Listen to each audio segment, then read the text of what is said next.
ذرا تصور کرے ایک ایسی زمین جہاں ہر طرف امن، خوشحالی اور بے شمار نعمتیں موجود تھیں، جہاں ہر گوشہ زندگی کی خوشبو سے مہکتا تھا اور ہر لمحہ اللہ کی رحمت کی گواہی دیتا تھا۔ وہاں ایک ایسی قوم آباد تھی جس کے لیے بھوک صرف ایک لفظ تھا، حقیقت نہیں، جہاں سونا مٹی کی طرح بکھرا تھا اور پانی ہر طرف رحمت بن کر بہتا تھا، جہاں تنگی کا کوئی تصور ہی نہیں تھا اور لوگ سکون و اطمینان سے زندگی گزارتے تھے۔ مگر ایک رات نہ کوئی دشمن آیا اور نہ آسمان سے آگ برسی، بس اللہ کا ایک حکم ہوا اور ایک چھوٹے سے چوہے نے پوری سلطنت کی تقدیر بدل دی۔ ماریب کا عظیم بند ٹوٹ گیا اور رحمت اچانک عذاب میں بدل گئی۔ جنت جیسا شہر ہمیشہ کے لیے خاموش اور ویران ہو گیا۔ جو لوگ اپنی طاقت پر غرور کرتے تھے، اپنی آنکھوں کے سامنے سب کچھ برباد ہوتا دیکھتے رہے۔ یہ کوئی کہانی نہیں بلکہ قرآن میں بیان کی گئی ایک سچی حقیقت ہے۔ یہ قوم سبا کی وہ داستان ہے جو آج بھی دل و دماغ کو جھنجھوڑ دیتی ہے۔ قوم سبا عرب کے جنوبی حصے، موجودہ یمن میں آباد تھی۔ یہ کوئی عام قوم نہیں بلکہ دنیا کی سب سے خوشحال قوموں میں شمار ہوتی تھی۔ ان کی زمین نہایت زرخیز، ہوا خوشگوار اور بارش بالکل درست وقت پر ہوتی تھی۔ ان کی سب سے بڑی طاقت ماریب کا عظیم بند تھا جو باغات کو پانی فراہم کرتا تھا۔ دونوں طرف پھیلے باغ اتنے سرسبز تھے کہ کوئی مسافر وہاں سے بھوکا نہیں گزرتا تھا۔ قرآن اس منظر کو ایک بڑی نشانی کے طور پر بیان کرتا ہے۔ اللہ نے انہیں حکم دیا کہ اس کی نعمتوں سے فائدہ اٹھاؤ اور اس کا شکر ادا کرو۔ یہ صرف دولت نہیں بلکہ اللہ کی مکمل رحمت کا ایک نظام تھا۔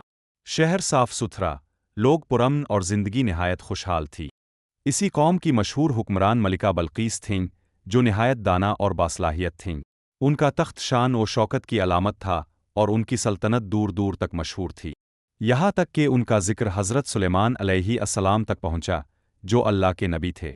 حضرت سلیمان علیہ السلام کو اللہ نے بے مثال طاقت عطا کی تھی۔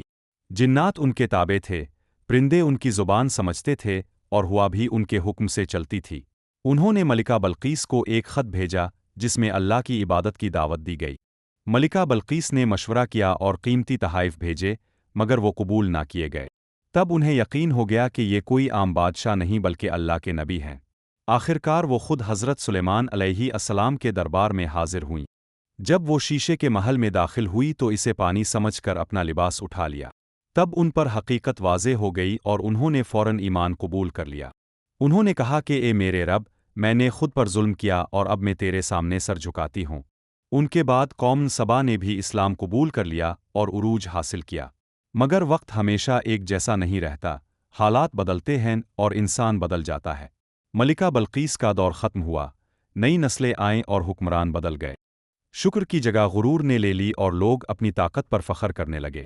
وہ کہتے تھے کہ یہ سب ہم نے بنایا ہے اور یہ ہماری عقل کا نتیجہ ہے۔ اللہ کا ذکر کم ہوتا گیا اور تکبر بڑھتا چلا گیا۔ اللہ نے انہیں سمجھانے کے لیے انبیاء بھیجے مگر انہوں نے مذاق اڑایا۔ انہیں خبردار کیا گیا کہ اگر تم نے شکر نہ کیا تو یہ نعمت عذاب بن جائے گی۔ مگر وہ کہتے تھے کہ ہمارا بند پہاڑوں کی طرح مضبوط ہے، ہمیں کوئی نقصان نہیں پہنچا سکتا۔ سال گزرتے گئے اور ان کے دل مزید سخت ہوتے گئے۔ نبی مسلسل انہیں سمجھاتے رہے، مگر وہ اپنی سرکشی پر قائم رہے۔ بالآخر وہ وقت آ گیا جب ان کے زوال کا فیصلہ ہو چکا تھا۔ اللہ نے فرمایا کہ جب انہوں نے منہ موڑا تو ہم نے ان پر بند توڑ دینے والا سیلاب بھیج دیا۔ روایات کے مطابق چوہوں نے بند کی بنیادوں کو کمزور کرنا شروع کر دیا تھا۔ لوگ دیکھتے رہے مگر غرور میں اندھے ہو چکے تھے۔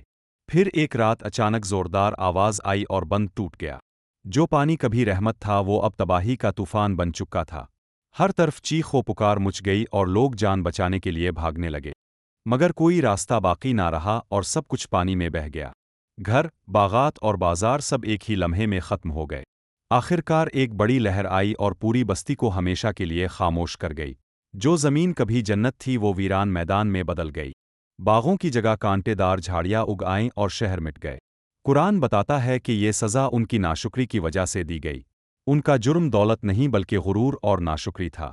یہ واقعہ ہمیں سکھاتا ہے کہ نعمتوں پر غرور نہیں بلکہ شکر کرنا چاہیے۔